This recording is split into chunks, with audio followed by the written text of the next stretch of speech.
You're live. Okay. Well, let's see who's getting started. So yeah, the Asexual Research panel is just about getting started. Welcome everybody who's tuning in on YouTube from the live stream or in the Discord with the conference server. We're going to be talking today about asexual research or research related to asexuality or research that somehow touches on asexuality, any of the above and more. So welcome everybody today. I am calling in from Gadigal land in Sydney, Australia, where I am a visitor. And we are very pleased today to have everybody here as a part of the International Asexuality Conference 2023 edition. There are automatic closed captions available on YouTube. I know they're not perfect, but this is what we've been able to have for this year. And so we will hope for the best with that. I will just note that you can submit questions at slido.com, or I guess it should be actually slide.do. Let me fix that so you don't go to the wrong place. Whoops. And here we have today 4 lovely panelists. And we will just about get started. So I'm just going to hide the banner for a quick bit. So we've got Noah, Megan, Liza, and Bauer today here to talk about how they relate to asexual research. So to get started, I'm going to put the banner up. Feel free.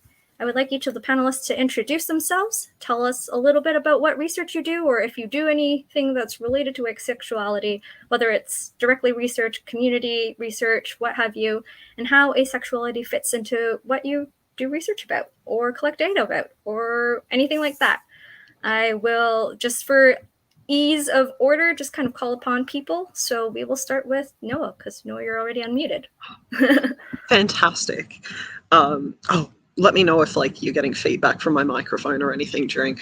Hi, my name is Noah. I'm a PhD candidate of Deakin University in Australia. I study representations of asexuality in young adult literature. So I am conducting a study where I read a whole lot of books that have asexual main characters, and then I analyze what those characters have in common and the things that could be better and the things that are actually really encouraging trends. My PhD is due in a few months and I'm terrified, but it's been a really rewarding experience and I'm really excited to be a doctor of asexual characters. Amazing, amazing. Megan? Yeah, congratulations, Noah, on almost being done. That's really awesome. My name is Megan Carroll. I'm an assistant professor of sociology at California State University, San Bernardino. That's about 50 miles east of Los Angeles. I'm also the founder and organizer of the ACE Aero Scholar Support Network, which currently operates as a Discord server that is open to anyone who's studying asexuality or aromanticism in an academic context. So if that describes someone watching, they can reach out to me on Discord, Twitter, or email. And I have, for the last couple of years, been building a very large sociological study of asexuality using some mixed methods, using data from the Asexual Community Survey, for instance, which we'll hear about in a minute, but also doing original interviews and working with a number of community partners in that research as well. So having some input from the community. And I will stop there. Fair. On to Bauer. Oh, you're muted, Bella. Thank you. I'm Bauer, you, she, her pronouns. I'm on Lenape-Hoking, which is also known as Brooklyn, New York. I, as Megan just mentioned, am part of the ACE Community Survey team. I've been a co-lead, I think, since 2016 or so, which at the time there were only 3 of us total. So we've grown a lot since then. I got into ACE research because I started the social group for ACE and Arrow people in and around New York City in 2012 while I was getting my master's in quantitative methods in the social sciences, and I did my master's thesis on the spectrum of asexuality, and found in the data set that I was using that like 40 to 70% of people who said they experienced no sexual attraction also didn't drink alcohol. So then that was sort of the main part of my thesis, which then a couple years later, I, with two other researchers, Lori Brotto and Sasha Kay, turned into a published research study. Yeah, so I do that, and now I'm mostly doing things on the ACE community survey team.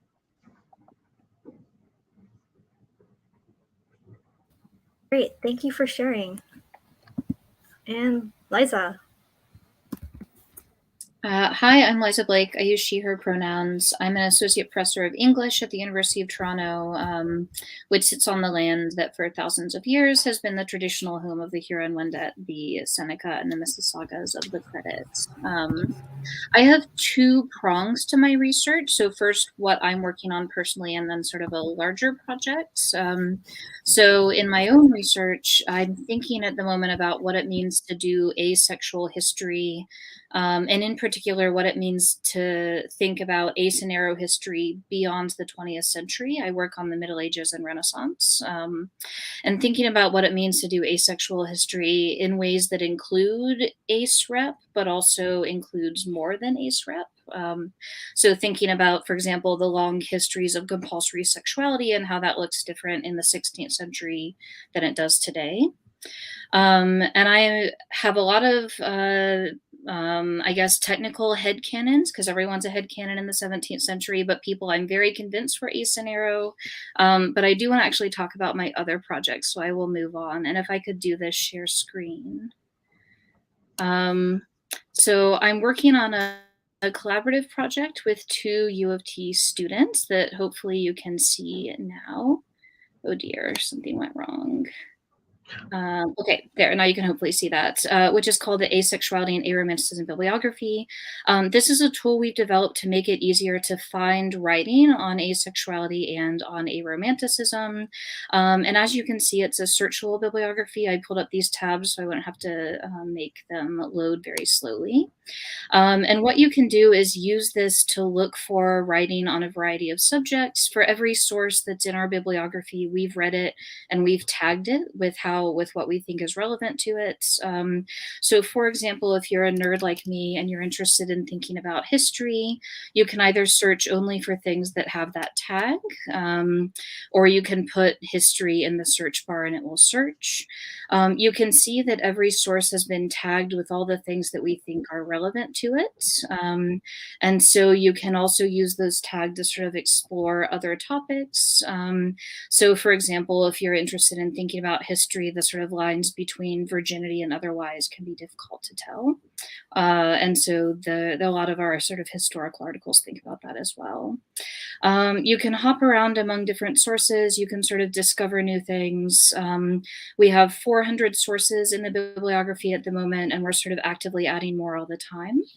Another thing I want to point out is that our bibliography includes both academic and community writing. I think academics think really well about a lot of questions and don't think so well about, so for example, like microlabels, I think there's a lot better thought and writing about that in community discourse than there is sort of published academic articles. And so if you want to think, for example, about something like split attraction, you'll find that a lot of the sources that come up, there are both, but there's a lot more community writing. Oops, I need to untag it, as you can see.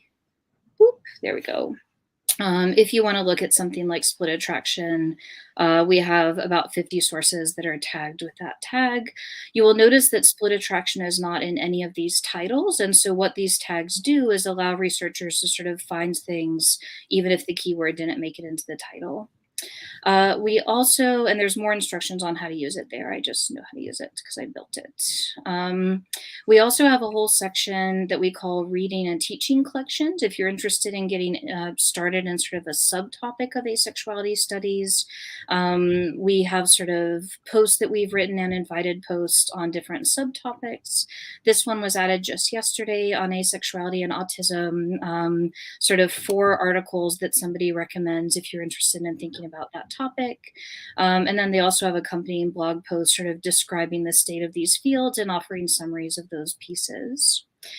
You can learn more about how we designed it and what our goals were on the About page.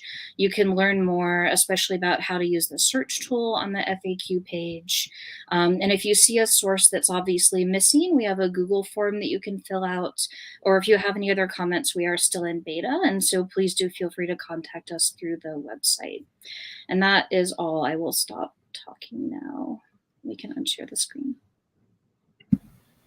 Absolutely fascinating. We're seeing people who are saying incredible, great resource. Yeah, this is super cool. Someone did point out that Googling Ace Arrow Biblio doesn't return the site, so that might be something to look at in the future. And there's been a comment on YouTube about wondering if you could share the correlation between ACE and not drinking. If there's a little bit of a Coles Notes, you can just share it briefly since you did mention it recently. Or we can pop it into the Discord later if that works better. What the correlation there? I used odds ratios, and I don't remember what the odds ratios were, but I know they were significant. And it also furthered my original thing that I was looking at, which is that people who I had this like gray category that I pulled together from a variety of different places, and they were sort of in the middle also. So people who said never experienced sexual attraction at all were the most unlikely to drink. And then people who I think they hadn't had sex but said they were sexually satisfied, some kind of category like that, were in between. And also we've recreated a lot of that in the ACE community survey in the reports, at least from like 2018, maybe 17.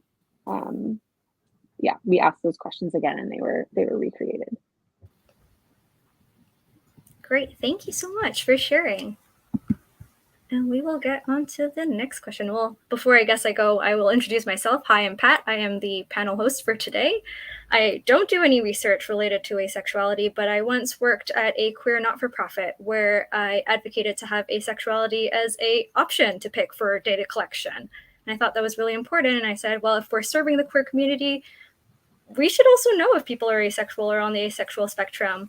And making sure for me that it was also important that multi-select was a possibility, because there are lots of intersections and overlapping identities with the asexual community and the broader spectrum of what queerness means to different people. Yeah. So the next question, I'll see if I can switch up the order of who I'm asking to speak. We had that question already, so.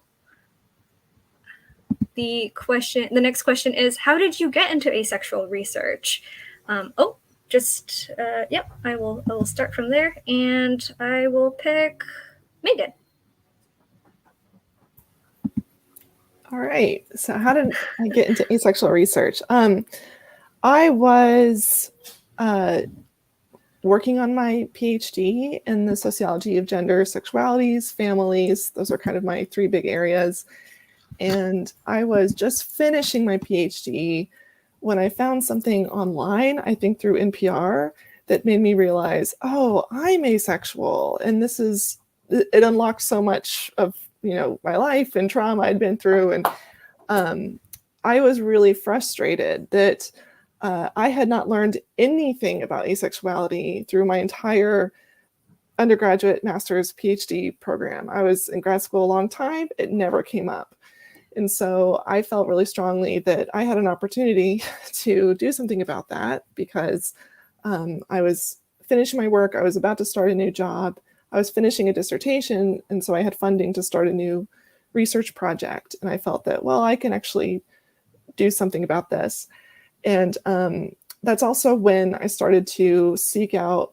I noticed that year that there were a couple other people studying asexuality at the big American Sociological Association conference. This is like the big one that people in the US go to. And I found the graduate students who were studying asexuality and took them aside and said, hey, let me mentor you because I got a job. I want to make sure you get jobs. And that's how the ACE Aero Scholar Support Network started, which is now the people who are outside of sociology wanted to join. And so I put it online, and now it has over 80 members, I think. And it's been a pretty great resource. So for me, I had a lot of personal frustration and rage and the typical like motivations to get involved in asexuality research, but really the timing and the opportunity also sort of fit that trajectory as well. Great, thank you for sharing. Let's go to Liza. I came to asexual research sort of late in my academic career. Like I was pretty much going up for tenure when I started working on it. And I found out kind of late in my life that asexuality existed. And I just had this sort of aha moment. And I had already sort of established a research path that didn't include a lot of work in queer theory because something about queer theory never quite felt right to me. And I didn't know why until I was nearly 30. And then I was at a conference and met 3 other people with like ACE buttons on their badges. And it was the first time I'd met another person who identified as asexual, and we just sort of started a little research group together. So it was really just the happenstance of finding another human with a physical presence and actually talking to them. And one of them, Ali O'Mara, who's just gotten their PhD, has just finished their dissertation on asexuality. They presented in ACE research panels in the past. And so they're the ones who really sort of opened my eyes that this was something that we were allowed to do. And so I started working on it from there. Awesome. Like, who haven't called on yet? Bauer? Sure. And I think I jumped to this question in my introduction. So I started the ACE group in New York City. I was getting my master's. I am a data scientist. And so I do research. And so it felt really important to me to give back to the community and also then to learn about the community myself, which is how and why. And also I had my opinions about what I wanted to be in the ACE community survey. So I joined so that I could advocate for the things that I wanted to know about. So that's sort of how I got into it. And Noah? Oh, lucky last. So I work in the School of Communication and Creative Arts. A lot of my research is around creative writing and the kind of things that the literature that we produce for young people, what kind of messages that conveys about asexuality when looked at as a whole. I first started looking at that when I was in my honors year. I've always been really interested in like stereotypes and tropes. And in my honors year, I looked at one that's very niche, where an asexual character will have a relationship with an incubus. If anyone's unfamiliar with an incubus, it's kind of at its barest form. It's a bit like a vampire, but instead of drinking blood, they feed on sexual intercourse. So there's this really interesting trope around what happens when the incubus encounters someone who's asexual. So my honors year became this beautiful study of niche YA fantasy literature and this very, very niche online trope that you can find in a whole ton of fan fiction. And then when I went to my PhD next, I ballooned that out, and instead of just looking at YA fantasy literature, now I'm looking at YA more broadly. So that was sort of my pathway into this research. It was a fascination with a strange trope. Amazing. We've got such a variety here of how and when in your academic journey you've gotten into doing research about asexuality. So thank you for sharing that. Our next question is, what's something interesting you've learned through your work with research or data and asexuality? Just something that either sticks with you or really stands out, confirms things that you suspected or, surprised you. Anything like that or beyond. And we will start with, who should we start with this time? Bauer? Oh, goodness. So many things. The survey we do, I mean, we do it on an annual basis. We get like 15,000 people responding to it every year. There's so much more in it than we can report on. I mean, I had a very personal interest to be like pumped to find that we don't drink as often or as much. But that's also a parlor trick. If you get a bunch of aces together and you ask people to raise their hands, people are generally shocked. I guess there's been like general trends that happen in life we also see.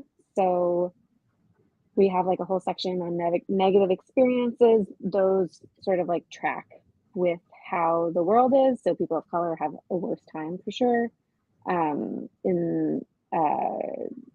People who are Native end up with more sexual violence, like those kinds of things. But then it's also been really interesting to see over time how different trends change and like where the communities are. In-person communities are growing. I guess that's not surprising, but it's really exciting. Where the community gets together is also in flux. So Reddit, Tumblr was incredibly popular for a while and was where we got a lot of our respondents, and now it's moving into a variety of different places. And I will also think about more interesting tidbits that like people now have a bunch of questions about relationships. People seem more open. Like also the number of aces who are also aro is huge. It's like 50%, maybe more than that if you include people who are unsure. Yeah, it's massive, which is awesome and really important to know.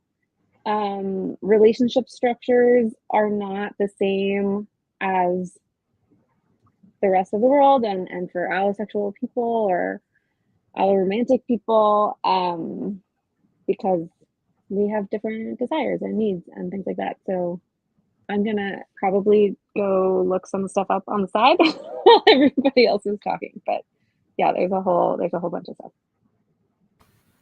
Great, thank you. Next we'll have Megan. Thanks. I had a similar reaction as Bauer. I'm like, wait, what have I found? What are my findings? Just getting surprised with the question about our data. I will point out, so I think a lot of my findings are things that are just well known in the community, but the thing is there's so few publications on asexuality that when I talk to other scholars who are not involved in asexualities, they find these things really interesting and exciting. And one thing that jumps out at me is how much I've learned about how tied housing is to like family normativity, how the way we sort of assume people will live and the system in which they live are tied to assumptions about what kind of relationships and what kind of families they're going to form. So for instance, when I've been doing interviews with asexual people, many of whom are also aromantic, I'll ask them like, what's your ideal family situation or your ideal relationship situation? And a lot of them have brought up the difficulty of housing because a lot of them say, I would prefer to live alone, but affordability of housing is a big issue. At a certain age, I'm not expected to live with my parents anymore, but at a certain age, I'm also not expected to live with roommates anymore. And also the people who would be my roommates are pairing off and getting married. And so where do I live? And so I think that sort of question of how our systems just sort of fall apart when you remove sexual attraction from the assumptions we're making about how people should live, I think that has some important implications for how we think about social life in society. And so again, I also have other interesting things to say or other interesting findings I can think of. One more I'll mention is that I've also been asking people in my interviews, what gives you pleasure and what brings you joy? And I think that this is sort of a movement in sociology lately to really center pleasure in our work on sexualities, especially because funding has been directed towards like, what are the risks of sexuality and what are all the bad things that can happen from being, our sexual selves or our sexual identities. And I've just really been enjoying that part of my interviews and hearing what asexual people find joy in. And I'm hearing about a lot of hobbies and like, oh, woodworking and books and video games. And it's something that I really hope to call more attention to once I am able to finally finish processing this data and getting it out there. Liza? Since I don't deal in data, I deal in interpretations. Mine will be far less exciting, but I feel like actually I've been sort of unlearning things in my work with asexuality. So for instance, there's a 17th century poet named Catherine Phillips who everyone, like the trend is sort of to read her as a closeted lesbian because she uses all the tropes of love poetry to talk about her female friends, but uses the word friendship instead of love. But everything else is the same, like through friendships, our souls join and things like that. And people have read that again as closeted lesbian. And I've reading a lot of sort of asexuality studies has made me want to ask, like, and I often ask in my classes now, like, what if friendship is itself queer and we don't have to make her allo gay for it to be a sort of queer reading of Catherine Phillips. And then I guess I've also found I've had sort of texts that I was really instinctively drawn to, and I didn't know why until I had vocabulary. One of those is Shakespeare's play Much Ado About Nothing, which has two characters explicitly say repeatedly that they do not want to be in relationships and that they don't have romantic interest in anyone and don't want to be in a couple. And by the end of the play, they get married. And that ending always made me angry, and I didn't know why. And when I actually started looking at the original text and not modern editions, I found that there were centuries of editors who had actively changed the words of Shakespeare's play to write out the arrowness of the ending, like to write out the fact that up till the very end they are saying we do not want to marry. And editors were like, that must be a typo, and they would change it so that it seems like they're happy in the end, right? And so a lot of the work I'm doing right now is dealing with sort of compulsory sexuality by editors, by theater companies, by people reading works like Shakespeare and saying, oh God, he can't mean that. And so when you actually go back and look at sources, you're like, oh, we need to redo a lot of this work, actually. Thanks for sharing. Sorry, Noah, I made you go last again. Noah? That's okay, I don't mind. I just wanted to briefly touch on something you said, Liza, about like Catherine Phillips there. I think because our demographic is so horrifically underrepresented, and so are a lot of other kind of queer identities, it leads to an amount of almost infighting or fierce debate over characters which could be read as asexual. Like, to me, you're describing that, I'm hearing like, that sounds like a queer platonic relationship to me. But then there would be, people who would be adamant that it's actually as a closeted lesbian relationship. And I'm going somewhere with this, I promise. Something that I've noticed in my research is that as a kind of descendant from that problem of there being so little representation. So in my study, I've looked at a corpus of 42 novels which contain asexual characters who are represented explicitly, most of them by using the word itself on the page. And in that 42 novel corpus, there isn't any trans aces. And I have to kind of explain that a little. There are a handful of non-binary aces specifically, but there are no aces who are, female to male or male to female, I guess, directional trans, if you think of it through that lens, or like a binary trans experience, if such a thing could exist. But I thought that it was really interesting that there's just none. And that's not to say that there aren't any, like, in YA at all, just that I managed to take the 42 most popular, most recommended, most read examples and not find it in any of them. So that's one, a little dearth for you. There you go. There's a grim little factoid from my research. So I think the thing that I would put forward, the interesting thing I've learned is that not only are we underrepresented, but our intersectionality is all but non-existent, in the literature we have. Yeah, Bauer, go for it.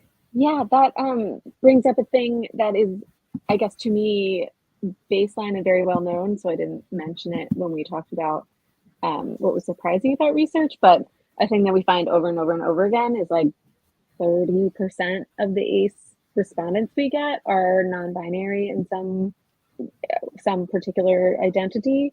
And just looked it up, and in 2020, 15% identify as trans, and so I think it gets to be about 35 total when you have that overlap.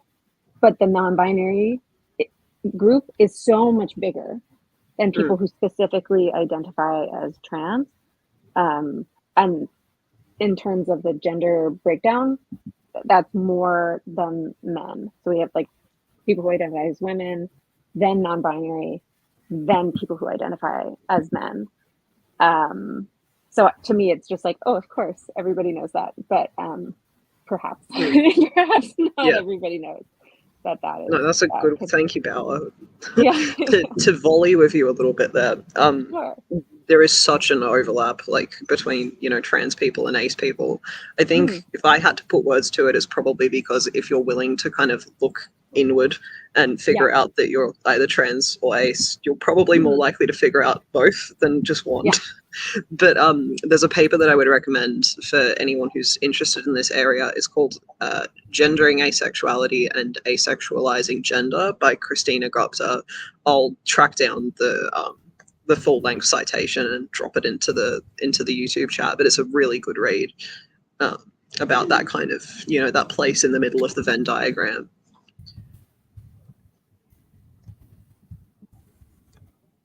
Great, thank you so much. I'm going to edit the next question a little bit.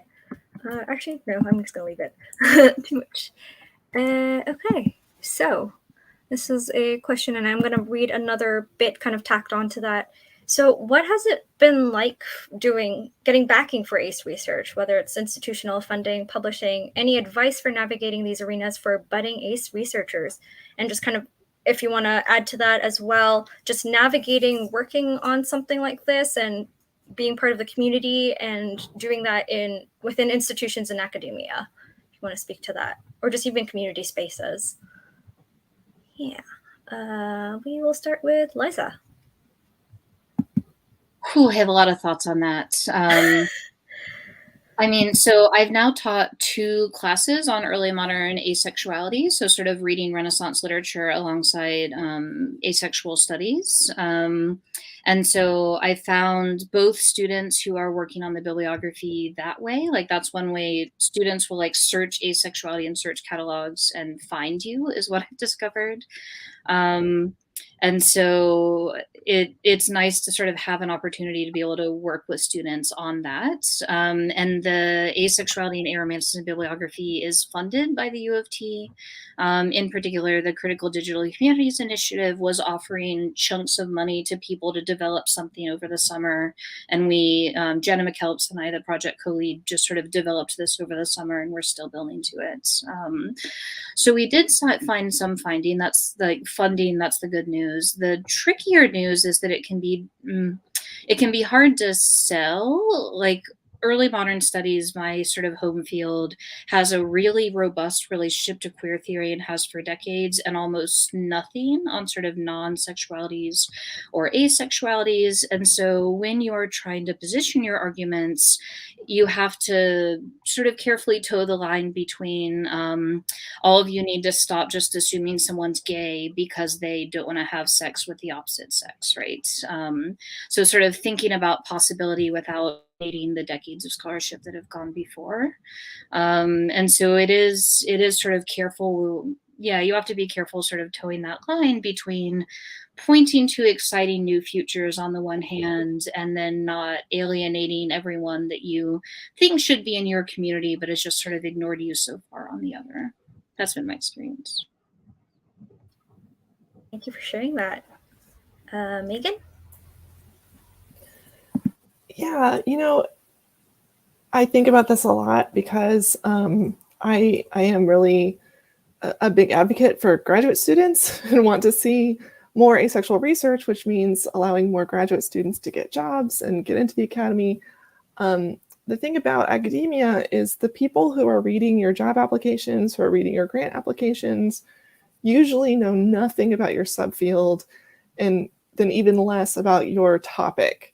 And so with asexuality, what I found immediately from my own advisor of my PhD, who was a lovely, lovely person, but his knee-jerk reaction to learning that I wanted to study asexuality was, I don't know, that's such a niche topic. Does anyone really care about that? It's such a small number of people, which don't get me started with numbers. But there's a way of sort of presenting your research to people who know nothing about it that will convince them this is important before they even start. So what I did on my cover letter for my job applications is I started a paragraph. My next research will touch on topics of medical sociology, race, class, gender, sexualities, and I listed a lot of subfields that I am, families intersecting with before I even said through a mixed methods project on asexualities. And so it was like convincing them, look at all these things that speak to asexuality before I even mention asexuality. Because I think for some people, if they hear that word, they're just going to say, well, I don't know anything about this, and shut off. And that strategy worked for me. It's something that I've been recommending other people do. I know that there are a lot of very supportive people out there. I can only speak to sociology, but among sociologists of sexualities, once they found out that I was studying asexualities, I got a lot of invitations to write papers and write chapters. And so there is a hunger for it in the field. And we have seen so many publications in the last couple of years. It's growing. This is wonderful. So I feel like it's this very bipolar experience I've had. Excuse me, I don't mean to use that word. It's a very polarized experience I've had of, on one hand, knowing that there's so many people in my field who just will dismiss it out of hand, but then there are others who know, oh, we're onto something, like this is really important. And you have to be able to speak to both audiences. Thanks. Noah? Yeah, thank you so much for sharing that, Megan. I'm lucky, I think, that I haven't really experienced are you sure that's a bit niche, don't you think? Yeah, like, Deakin have been great to me. I'm a recipient of a DUPR scholarship, which covers like living expenses and things like that while I'm completing my research. My primary supervisor, Dr. Jodie McAllister, has been nothing but supportive, advocating for my work. I've never once been made to feel like my research is somehow lesser because it's on, something so niche. But I'm well aware that that experience is kind of outlying. Like, I've heard a lot of horror stories from people who've experienced something similar to what you just described about, like, being told, are you sure there's an audience for that?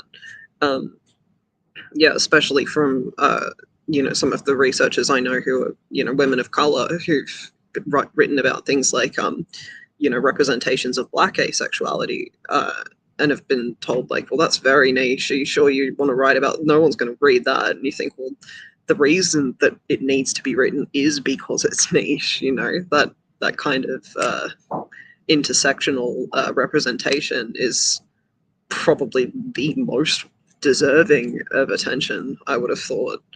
But yeah, as far as advice for navigating those arenas for budding ace researchers, you kind of hit the nail on the head talking about, like, kind of couching it at the start, where you're like, oh, I'm going to do all of this, and then almost in parentheses, to do ace things. Sometimes you really have to know the game that you're playing, and that's a sad truth. But I'm hopefully in time, stories like my one of just getting what you want and the uni don't stop you, hopefully they become more common.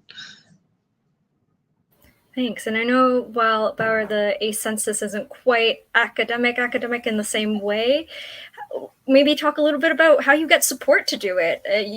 I believe the group self-publishes in a way, so maybe talk a little bit about that and how you make that happen. For sure. We're completely independent. We are essentially all volunteer run and have been the whole time. There is an amazing person named Lauren Beach who's at the University of Northwestern. I don't I can't remember if she's a tenure track professor or an assistant, it doesn't matter. But anyway, she helped us. We have been in contact with her for, I think, 5 years. And there is a research study that she got going and finally got funded, which is on the usage of terms in the LGBTQ community. And so there are a couple of us from the ACE community survey team who got included in that. Also a couple of people from AVEN. It's called Project Recognize, and we are currently working on it. And so basically our ACE community survey team budget is our own salaries that we are willing to donate, but mostly our time. So that's why it's on Google, like it's a Google form, all that kind of stuff. We do things that are free because we don't get paid by anyone for anything. But we are now, some of us are now doing work for this research study, which is both helpful to the community at large and also the LGBTQ queer community in general. And then we have the ability to, or we have like decided that we're going to donate the money that we receive from that back to the organization. So we don't, is kind of the answer. And also, we worked for 5 years to then do more work, to then get paid, to then give it to ourselves. It's currently, so don't join us if you want to get paid. We're not available for that. Yeah, also Lisa, go for it. Just Liza, go one for more it. thing. There's like the same sort of ACE 101 issue that a lot of us have when like coming out to allos, I think is also still something that is sort of tricky in research as well. With Dr. O'Mara and another scholar named Kat Clifford, we did like an asexualities reading group a few years ago. And one of the complaints that a lot of the ACEs on the team had is like, why do we have to keep redefining this at the start of every article? But it's also, you know, I've now written letters for a couple ACE students who are interested in doing this research further on. And I do have to like add a paragraph in my letters that's like, you may be wondering what asexuality is, so that they don't have to waste, you know, space in their proposals doing it. So like thinking about how to support, like promising to do some of that burden of work and like situate asexuality studies is something we can do in letters, but it requires having somebody writing for you who sort of knows that field and feels able to qualify it. So yeah, not wanting to over explain, but also a lot of times people do need that 101 before you can even get started on your specific stuff. So that's something to think about as you're navigating applying for programs or funding or things like that. Yeah, I just want to jump in and say I once tried to give a presentation to just a small research group without doing the ACE 101 stuff because we all get pretty tired of it. And it was a disaster because they didn't have the reference of like what asexuality is, and they have misconceptions of it. And so I do also agree that's something that we still need to do in our publications and presentations to general audiences. And it's annoying, but it's important because it helps lay a foundation of shared language. Yeah, that is so important, and especially even sometimes I find that some definitions aren't as clear cut as we'd like it to be. Like I remember 10 years ago, people used to say that asexuality was just people who had no interest in sex whatsoever, no attraction, no nothing, no action. And now I feel like we're growing into a point where things are a little bit more nuanced, and that's both exciting and uncertain, which leads me a little bit to my next question. What are gaps you're hoping to fill personally or hope to see filled in research in general about or related to asexuality? So I guess thinking forward to the future, what are some open questions that still exist in asexual related research? Or, you know, what do you hope to see in the next 10 years or so about the future of what this research might look like? And I will start with Noah. Thank you, because I actually have a decent segue I can use based on what you just said. So, you know, I feel bad I keep bringing this back to character representations, but that's the only thing I know stuff about. So it's what I have, it's where I live, it's the circus that I dance in. Something that, you know, happens a lot with those representations is people will, even people from inside the ace community will critique them because they represent one aspect of asexuality while alienating another. So, you know, in a book where an asexual person explores a romance with a non-asexual person, they'll get feedback like this is a romantic erasure, and vice versa. It is sad. I don't necessarily blame the people for being like upset, because the problem at the end of the day is that they don't have the representation they need. There's a documentary that I love called Disclosure, which is about transgender representations and tropes over time in Hollywood. And in it, one of the interviewees says there's a one-word solution to all of these problems, and that word is more. If there were more representations of trans people, then the clunky ones, the ones that do a bit of damage, wouldn't matter so much, because that wouldn't be all that there is. And I think that reads like across the aisle to the problem we see in asexual representations, which is that one character can't possibly represent all of the multitudes under our umbrella. There are 1,000,001 different ways to be ace. So I guess the gap that I'm hoping to fill personally is to do something that doesn't tend to get done and write books that have more than one ace character in them, because I think having multiple characters allows you like a sort of a window into representing different points on the spectrum. Like, instead of just having one who people are going to tear down for being a monolithic depiction of asexuality as one thing, why not have 4 aces who are all different and on different points of their spectrum, you know? So that's something that I'm really excited about doing. The creative artifact that comprises part of my PhD has 3 ace characters. One is homoromantic, one is aromantic, and one is aromantic but allosexual. So she's an aromantic lesbian woman. And it has been a lot of fun writing these 3 very different characters and then having them interact. So yeah, that's my 2 cents. That sounds so exciting. Looking forward to seeing that in the future. Thank you. Over to Bauer. So I guess it might be more specifically about the ACE census, and maybe are there things that you want to collect, or the group is looking to collect data about that we haven't yet, or to understand better?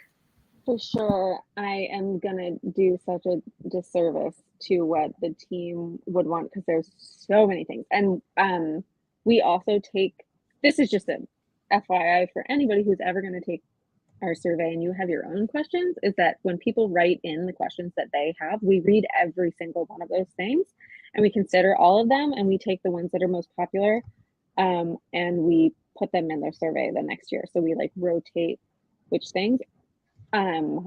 To go back to something that Megan said earlier, housing and future ways people would like to organize their lives. For example, I live in a communal house, and I have had the most interest from other people who are ACE be interested in something like that more long term, compared to the allosexual people I know who couple up or in a polycule or something, and they want to just live with their own group. And I'm really excited. I think this is Megan also, of the idea of like positive experiences or things that we're excited about, or just like nice things. It feels like there's a lot of focus on negative things and discrimination and feeling broken, or there's something wrong with you. And so I would love to learn and disseminate information about positive ways that we're coming together as a community to support one another, and ways that we can flourish. That's lovely. Yeah, see more asexual joy in our lives. Yeah. And yeah, it kind of reminds me of some spaces where people are kind of joking but kind of not joking about starting ace communes. And I can see that. Yeah, I literally I live in a communal house, and by accident, there are 6 of us who are on the ace or arrow spectrum or both. That's how you live? Naturally. Yeah, there's 15 of us in 2 houses next to each other. So you cannot imagine how many people I interviewed who that's their fantasy, that's their ideal. Yeah, yeah. It's my dream, and I'm so excited to live here, and it is adorable.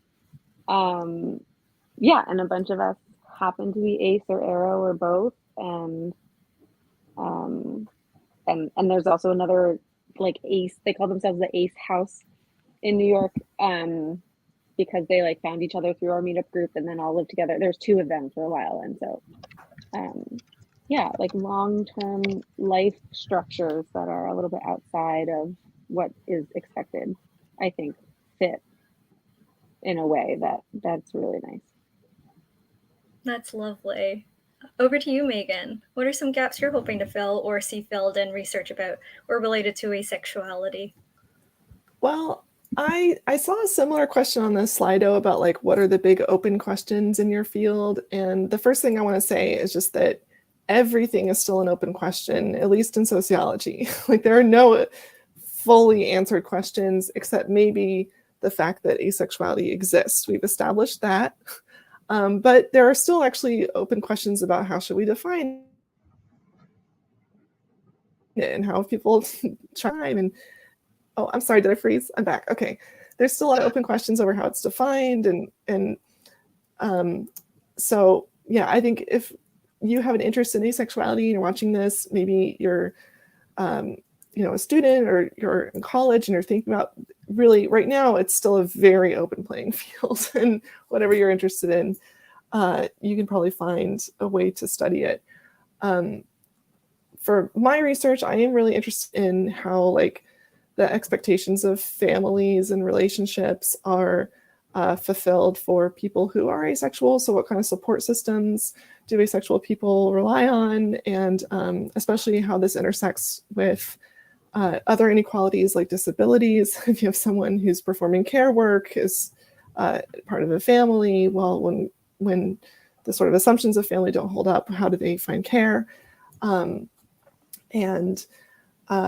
think it is important to, moving forward, make sure our research is critical of intersecting oppressions and be really aware of how we're considering how different positionalities can impact ACE experiences. And to that end, one thing I'd really love to see more of is research on asexuality from a non-Western perspective, a colonialism in asexuality would be really interesting. I've seen just a tiny bit of that in the literature, and it's definitely not enough. So yeah, I think that's how I feel about it. I think keeping it intersectional, but really exploring any topic in the field of asexualities research would be very welcome in sociology. Yeah, I know there was a comment that I saw elsewhere about wondering if there's any research related to asexuality in a language other than English.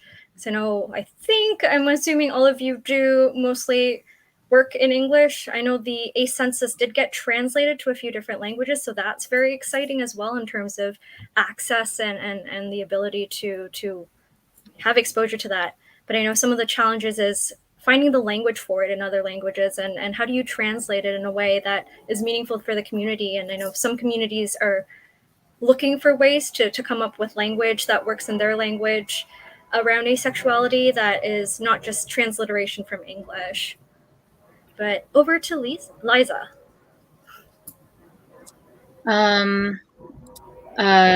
Sorry, I got distracted looking up colonialism on the bibliography. So areas that I'm excited about, I don't really like the language of filling gaps because I think it's aphobic. So I'll just say areas I'm excited about. So extending ACE histories and sort of rethinking what ACE history can look like. Sharonda Brown's book, which I'm sure all of us have read because it's amazing, pushes back the sort of standard weird wiki history a lot further, right? Like thinking about sexual anesthesia and frigidity. But I think we can sort of go further still. I'm really interested as a literature scholar in thinking about asexual reading or asexual forms. So one genre I've always been obsessed with is metaphysical poetry. It's like a weird kind of 17th century poetry that's like deeply, deeply philosophical. And the term metaphysical poet was coined in this 18th century essay by a guy named Samuel Johnson, A Life of Abraham Cooley, where he essentially says like Abraham Cooley's poetry is super weird because he's writing love poetry, but is like feels like he's never actually felt desire. Like there's no passion in his love poetry. And I'm like, that's why I like Cooley. I get it. And in fact, if you go and read Cooley's poetry, he has poems where he's like wooing Cupid, where he's like, I've never felt love, so I can't even like write love poetry and ask a girl to be my girlfriend because I don't know what desire feels like. So instead I'm like wooing you, Cupid, come and shoot me and I want to feel attraction. Like it's really explicit, right? And his way of writing love poetry is sort of, there's a name for that, which is metaphysical poetry, aka like asexual love poetry. Like what the category of metaphysical poetry is like love poetry gone wrong. Like there's a whole aesthetic category for this, right? And not all poets are explicitly ace, but they're still writing this kind of love poetry that explicitly is not about love. And so thinking about like what it means to read asexually in ways that again include ace rep, put Abraham Cooley in our sort of canons, but also think about like asexuality as a sort of aesthetic mode, I think is something that I'm really interested in. And then, of course, intersectional asexualities. There's a lot of work on this already, but there's a lot of exciting stuff coming out as well. I'm editing a book called Early Modern Asexualities with Drs. O'Mara and Clifford. And we have a lot of really interesting chapters thinking about disability, medicalization, performance, things like that, that I'm excited to have out in the world very soon. Wow, wonderful. I love the breadth here of what we're excited about and hope to see in the future to work on or, have other people work on. I'm going to move to the next question, although this might be a little bit more tricky. Somebody on Slido was wondering what needs to be done to get asexual research seen more widely beyond sociology or social sciences. I know they specifically mentioned medical or mental health related fields. I don't know if any of you would be able to speak to it because it is outside of your field. So I will just do this one popcorn style. If you've got thoughts or if you know of other people doing research related to asexuality outside of your fields, just raise a hand. Noah? So I have a little snippet here. The thing about like ACE research is that it is so malleable to different disciplines. Like there is a pretty foundational piece of research by Elizabeth Emmons, which looks at ace phobia in the American legal system. For instance, one of the things that she brings up is that there are still states where, by the letter of the law, a marriage is not considered valid unless it is consummated. Obviously, that's something that would be pretty much impossible to enforce, but it's still kind of gross that it's there in the law itself. Like we haven't, moved on from that yet. And that's mind-blowing to me that becomes, she uses compulsory sexuality, a framework which was pioneered by asexual researchers to critique ways that, the American legal system really needs to catch up still. So I don't really have an answer to this question other than that, there are so many interesting ways that you can apply ACE research to, a broader lens. Like, yeah, even just us here today, like I'm working in literature for young people. We've got people here who are sociology researchers, and then there's so many different researchers who are taking it to even, weirder and wilder places.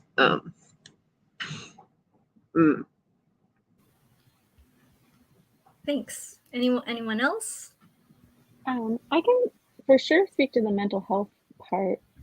So I worked as a data scientist for 9 years, but I also have a master's in social work, and I started being a therapist. like a mental health therapist in 2019, specifically because there is a dearth of therapists in the ACE community.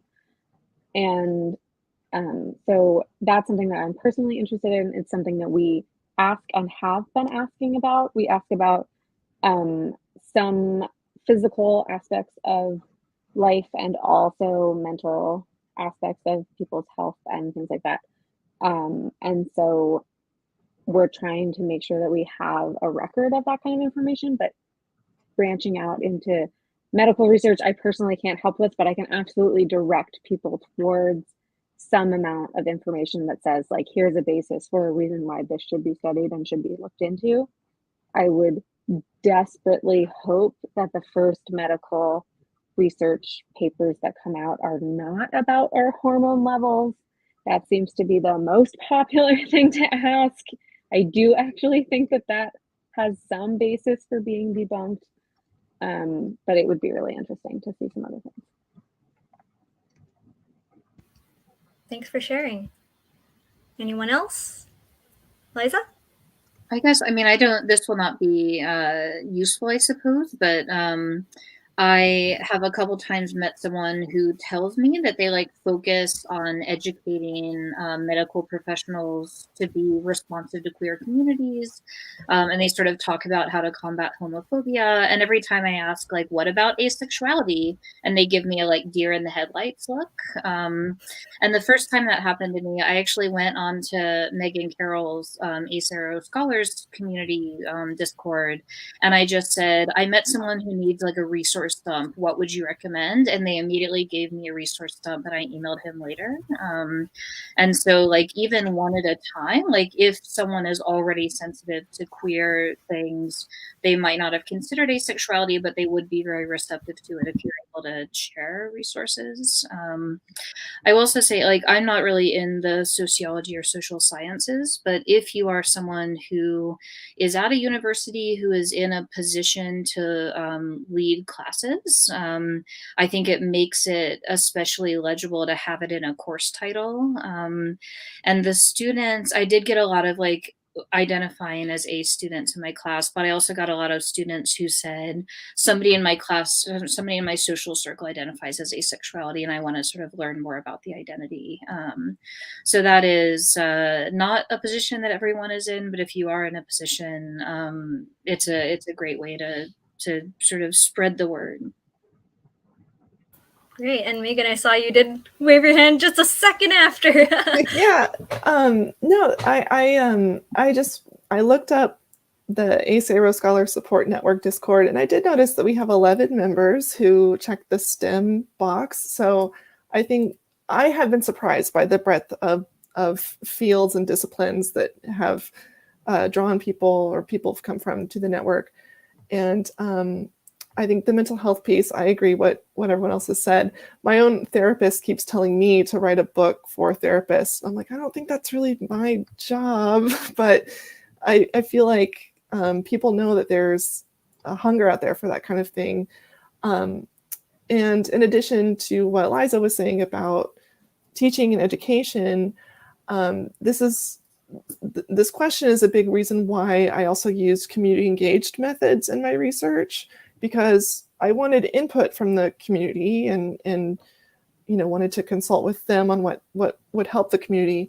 But I also wanted a platform to disseminate the research and to make sure that members of the community have access to the research once it's ready. And that's this relationship between like research and the academy and then the broader community is something that I think is really special about ACE and ARO communities. And I don't know, I kind of feel like Bauer deserves like a lot of credit for that, because we have infrastructure for like understanding ourselves within the community that exists outside of any academic setting and without the boundaries of the institution, trying to keep it tight and under control. And that we have so much like sharing of information about ourselves, I think is really, really cool, and something that I just love about us and hope to see continue, because, so in addition to relationships between the community, I think that also includes relationships to journalists, because journalists are the experts at translating are like academic speak to the public. And so, you know, like Angela Chen's book, ACE, was so popular. Angela Chen's background is a journalist. She's very, very good at translating things to the public. So I think, you know, maintaining some sense of being a public scholar is really important for seeing our research result in some sort of social change. Yeah. And I really want to thank you. I am now writing a chapter in a publication that I'm sure will be behind a huge paywall. And if anybody wants a copy, email me, about mental health in the queer community. And I'm writing the ACE chapter because of your Discord server where somebody asked you and you're like, I can't do this. Or like, is somebody else available? And so you're right, like that is absolutely something that other therapists need access to, or even people who maybe don't have the funds or the means to be able to go to therapy, but want to be able to think about asexuality in a certain way to read themselves. And so I really appreciate the work that you're doing in that sphere as well. Oh, thank you. I'm so glad that you're writing that chapter. I like barely remember receiving that request and being like, I'm not a psychologist, I can't do this, and just sitting in the Discord. So yeah, I'm glad that, yeah, I know it worked. It was great. yeah, awesome.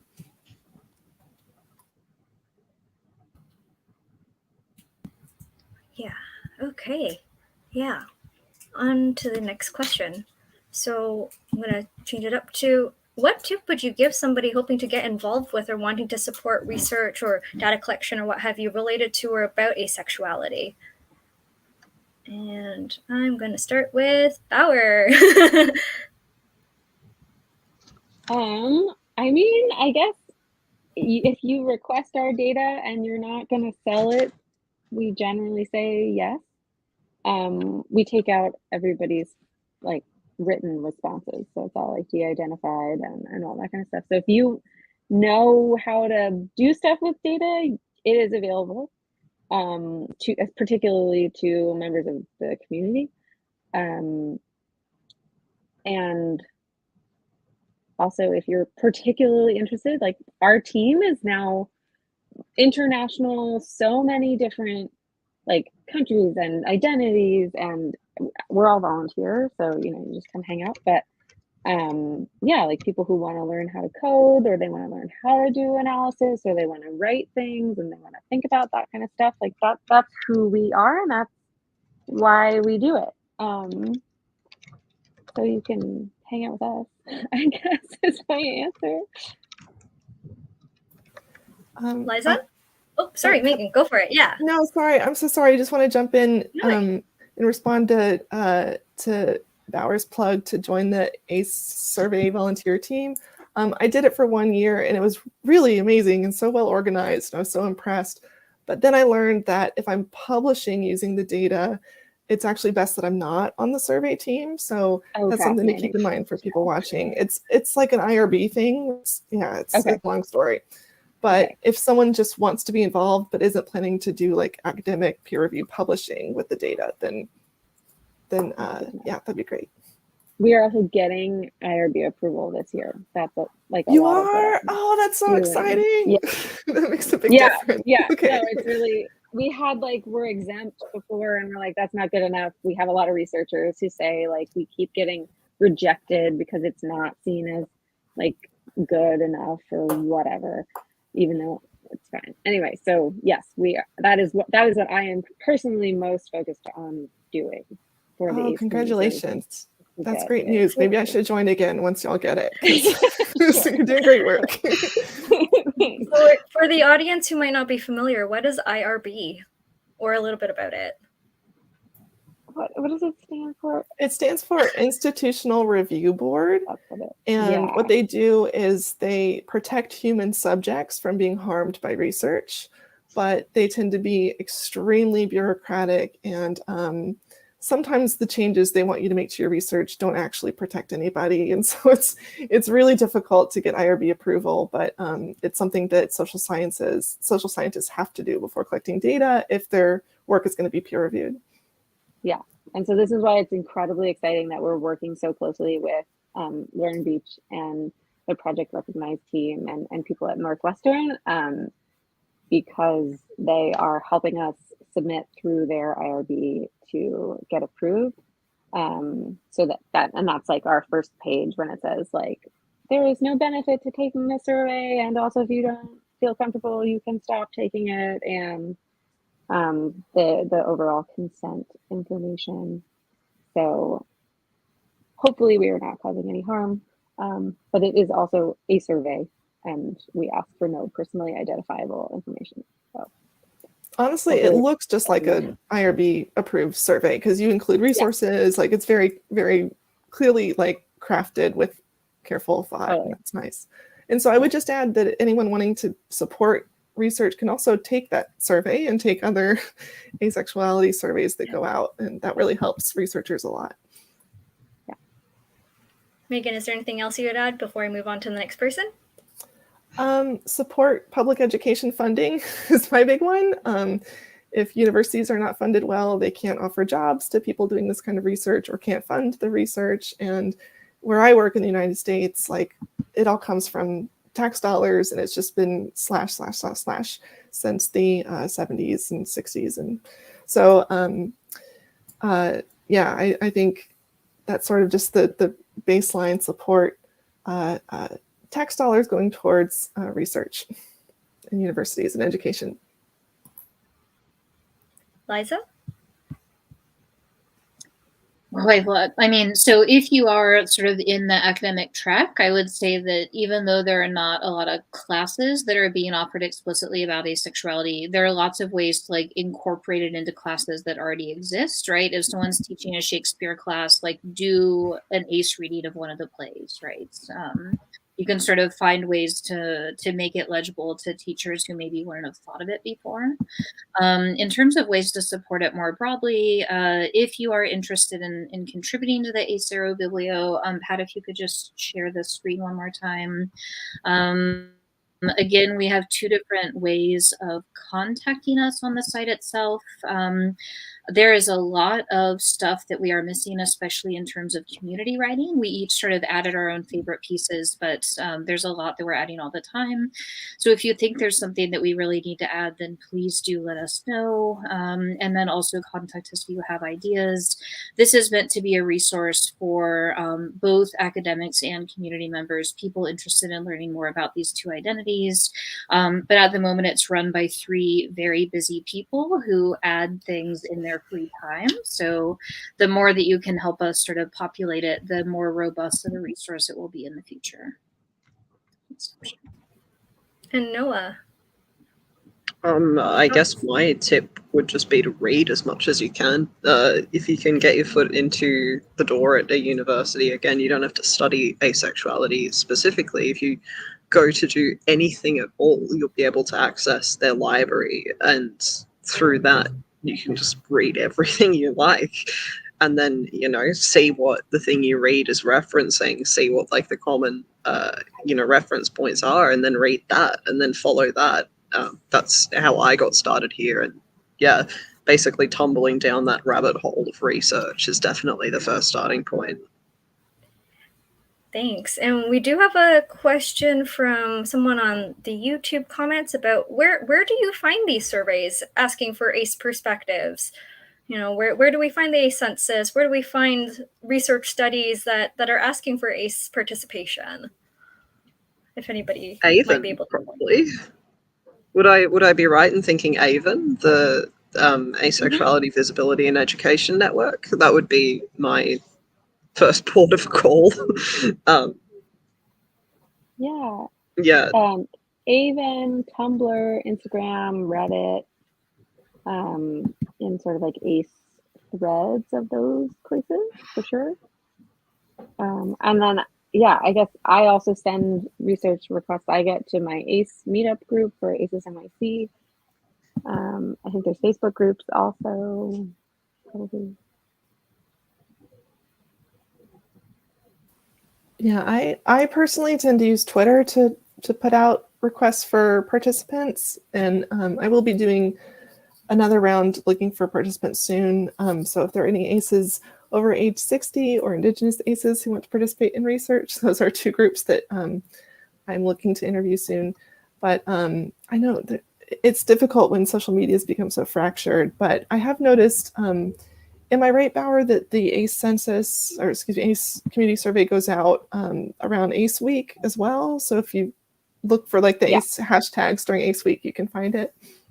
Mm-hmm. Yeah, we do that on purpose. Yeah, great.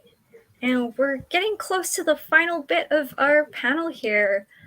So it's been really lovely. If you've got any closing words, but I would like to see if each of you could shout out some either research, media, data, community, group, or anything like that related to or about asexuality, or specifically asexual research. I'm curious to hear what you have. I'm like, who wants to go first? I'll let y'all volunteer.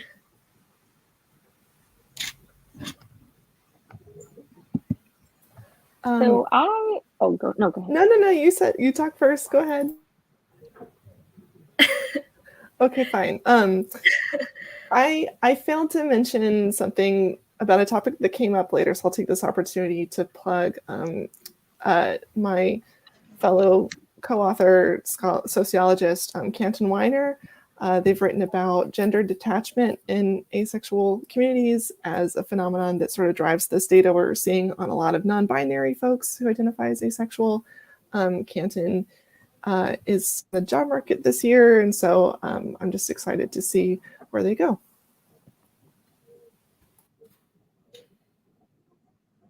Howard? Yeah, so I always like to promote researchers of color when I can. I just put a post on I made a therapy Instagram because apparently you need to like promote yourself.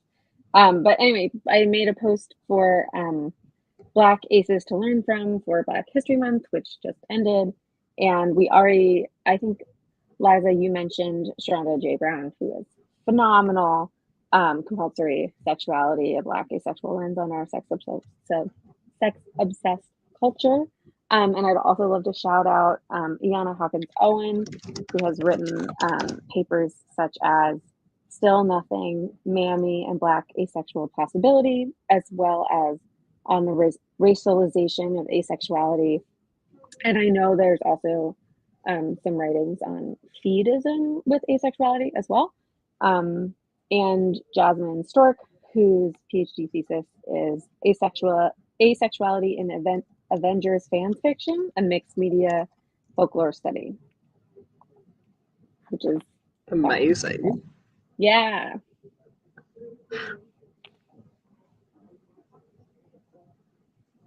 You are muted. Oh, it was so good until now. If you could pop those into the YouTube chat or into the private chat so I can copy and paste it to YouTube, that would be great. Liza? Since I've taught classes, I have a lot of reading recommendations. I will say I'm at Twitter on the handle @MedRenLiza. I can put that in the chat. And for ACE and Arrow Week, Jenna and I, the project co-lead and I on the asexuality bibliography, have been doing sort of daily posts highlighting sources that we're really excited about. So I will just post the Arrow Week thread, and I wasn't able to pull up the ACE Week one in time because it was in October and I post on Twitter too much. But a lot of my sort of greatest hits are on those posts as well. And I also forgot that I wore and almost forgot to show you. We made swag. I want to show you my Ace Arrow Biblio swag. This is our corporate logo designed by our undergrad Philomena. I love that. That's my closing. Can I use that as an excuse to ask Megan, is your shirt, does it say nope in the ACE? Yes, it just says nope. N-O-P-E. Yeah. I love that. Thank you. And Noah? Sure. I would love the chance to spotlight a couple voices that are more diverse than my own. I've dropped the link to Theorizing Conscious Black Asexuality by Brittany Miles, which is a really excellent piece of, critique and praise on Let's Talk About Love by Claire Kahn. Which spotlights a Black asexual character, and is a really important read. And if I had to recommend a fiction book, the best piece of ace representation that I've ever enjoyed is Summer Bird Blue by Akemi Dawn Bowman, which is a own voices piece of representation, specifically about being mixed race asexual, Hawaiian in particular. But yeah, those are my recs. Summer Bird Blue is a gorgeous read. It's the first book I ever recommend to people when they ask for, what they should start with. Please read Summer Bird Blue. Megan, if you want to share what you were... The mention of Brittany Miles made me excited because Brittany was also one of our original members of the ACE Aero Scholar Support Network, and she recently announced, at least on Facebook, that she got a job at University of Illinois Urbana-Champaign, which is really exciting.